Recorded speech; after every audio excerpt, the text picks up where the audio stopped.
expressing the love-hate relationship with YouTube. It's not something that I struggle with, and yet I see it almost daily while I'm on YouTube.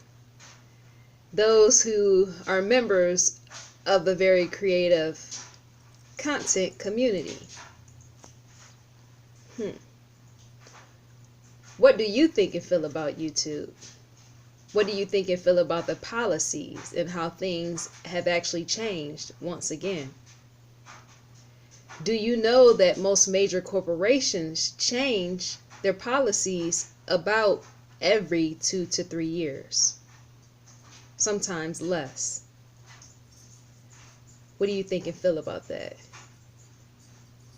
In relation to YouTube changing their policies, how do you feel that that affects you, especially being a small channel creator?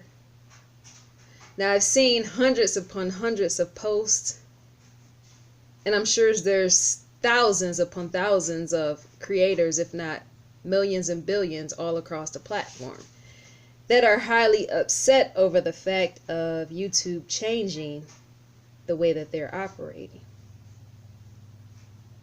How I feel about this, I take this as both a positive as well as a negative. I say this because me being a small creator here on the platform, if I was to, because I have Final Pro X, right? Final Cut Pro X. Did I say that right? Final Cut Pro X. I have that, right? It's a $300 program, and yet I have yet to use it here on YouTube. Now, if I'm a small creator, how does that motivate me to want to continue to create content if I'm actually discouraged by YouTube itself demonetizing? For me, demonetization, it really does not affect me, and the reason I'm on this platform is not for payout. That is not why I'm here. Yes, the incentive is good, and yes, the incentive is beneficial for small creators. For me, I'm just here to create, right? But say, with everything, there should be a goal. You got what I'm saying? Everything should have a goal. There should be like a goal post, an ending. Something to work for. Not saying people need to give you things all the time. That is not so. You should be, like I said in one of my other videos, you should be able to create without actually being recognized.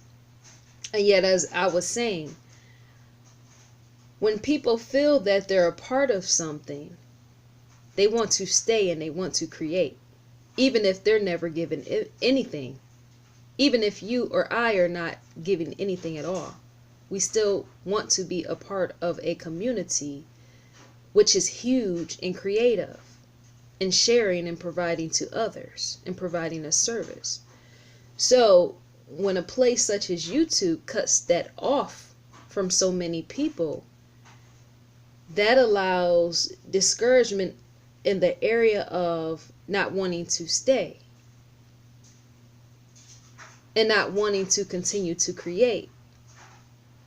Because what ends up happening is when you cut people off, not myself and maybe not you, but when a place like YouTube cut people off, those that were gaining monetization, when they leave, the platform becomes more empty. And you know, creative people, a lot of times, they create based off of inspiration that's shared. You got what I'm saying? As a collective, as a whole, we thrive and survive amongst those that are like us. And even around those that are different from us. Because you can even borrow from those that are not completely like you. So that's where I feel like the negative is because if you cut off those that have provided and have served others by sharing, they'll walk away. And it'll make others want to walk away. And then those that are highly creative, such as myself, you feel like you're creating for nothing because you have no one to share it with, because remember, everyone is walking away. And to walk away leads to complete silence. Something that is no longer there. So I think in relation to YouTube, they should have done a better job. And I don't know, something else should have been done differently, I feel.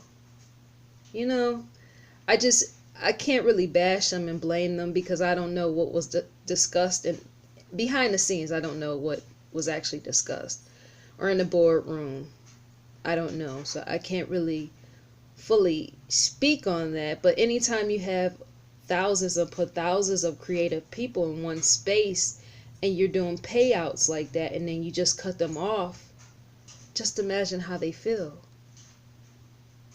Many of them might actually have been traumatized because they felt like they were a part of something that was so much bigger than themselves, so much more greater than themselves, and they actually felt like they had a voice.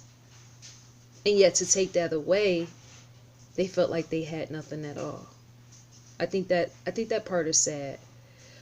But yeah, for me myself, I love YouTube. I would never have to be paid from YouTube, because for me, speaking from my own side, I feel like if I was to create and I'm being paid just for, if I did Final Cut Pro and say I started doing graphics and all that on here, like if I started being monetized for that type of thing, then I'll start to see it really probably as just a job. And you know, sometimes, like artists, a lot of times when we wake up, we're not always motivated. We're not always, many of us have to push through and motivate ourselves to do certain things, especially when we are multi-talented. There's certain things we're motivated more to do and other things we're not. And so if you're doing monetization in relation to an area which is not, it's your strength but not really your greatest strength, then what that starts to feel like is a job. Got what I'm saying? It starts to feel like it's a job. Now, if it's your other areas which are your actual greatest strengths, then that's like completely different. It wouldn't feel like a job. It will just feel like you're living your purpose. But depending on what you're uploading on here, sharing, it can start to feel like a job, like you're just doing a 9 to 5. I actually, last night I watched a young girl discuss this, how she quit her job to work for YouTube full time, and some of the struggles. That was basically the subject and the topic of the video, was the struggles that she has to do day to day, or that she was doing. This was before YouTube did the changes to the policy or whatnot. She was discussing that, and so I wanted to watch and see how that life was of the full-time YouTuber. I wanted to hear other people's experiences and opinions, and so I don't know. I just thought that was interesting. I think the whole discussion of YouTube changing its policies is very interesting, because remember, like I said in the opening, every major corporation, they change their policies every 2 to 3 years, if not before. They do. They change them. And some corporations even change yearly. And that's because the market is being sped up so quick, you know, in relation to consumers buying and their opinions about stuff. But YouTube, I can kind of respect them in the area of them changing the policies, because you do have many small channels that don't respect the platform. They're creating all type of stuff to get reactions, or they're stealing other people's content to gain reactions, you know, or they're putting people in harm's way to get reactions and views. That's what they're aiming for. They're doing all type of crazy activity to get views, and a lot of times that hurts others. And not only that, that hurts major, you know, the advertisers. that's placing their ads on these videos. If someone say like Johnson and Johnson or Geico or any of them, you don't want to taint yourself if it's someone that's racist or they're into baby killing or anything crazy like that. You don't want to be a major corporation and have your ads stamped on that, because what that does, that stamps you as a whole. It taints you and make you look very bad, even though it's divided, even though your ad is just running on that. But still, people are in question of, what?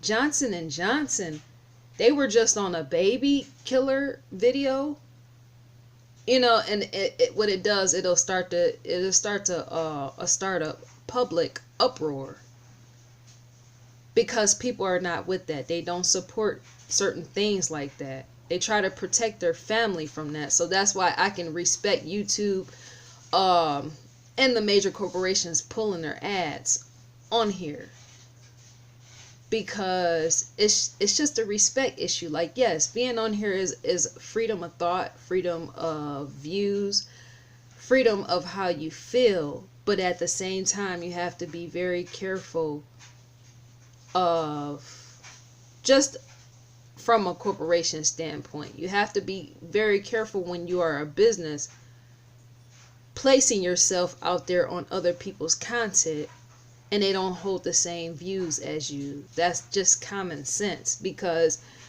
you have, like I've heard, like I said, I've heard people disagree with this.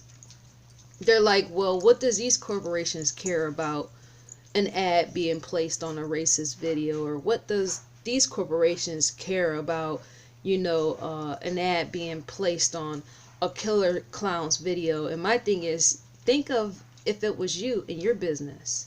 Say you and your family own the business and they passed it down through the generations to you, and now you're completely over it, making decisions.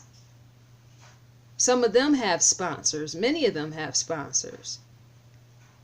They have the stockholders and stakeholders.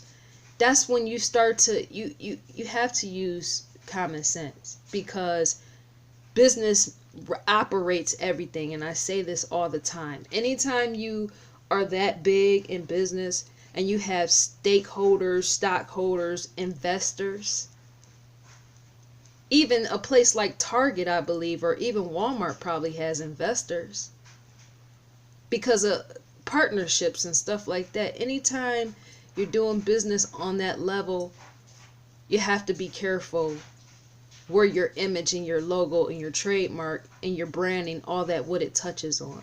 Because to have your stuff stamped on something that, say, is like a baby killer type of video, that can shut you completely down as a corporation.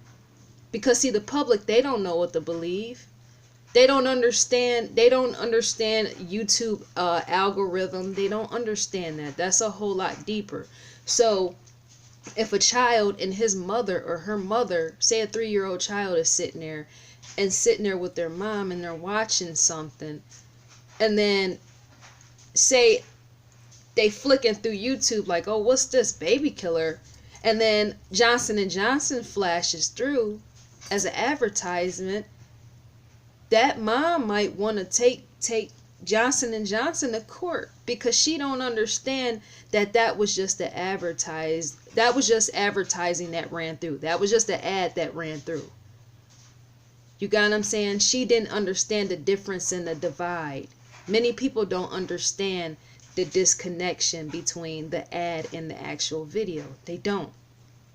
They think that the corporation is in support of this stuff that's being aired along with their own advertising, is all I'm trying to say. Because to allow your stuff, a place like Johnson & Johnson, to allow that to be aired, that ad to be aired on a baby killer video, is to think that Johnson & Johnson is with that type of activity. So I feel people, they can't, I mean, I understand. I got two views on this, on with and against. I can understand so many people, especially young people, that don't understand business. I think that's the issue. When you're not taught business as a young child, you fail to understand that this is a bigger issue. This is a bigger problem. Sometimes your crazy actions can mess up business. And so, yeah, like I was going through different videos and I was listening to different people's opinions. A lot of even a lot of the adults, they were mad, and I just feel like on a corporate level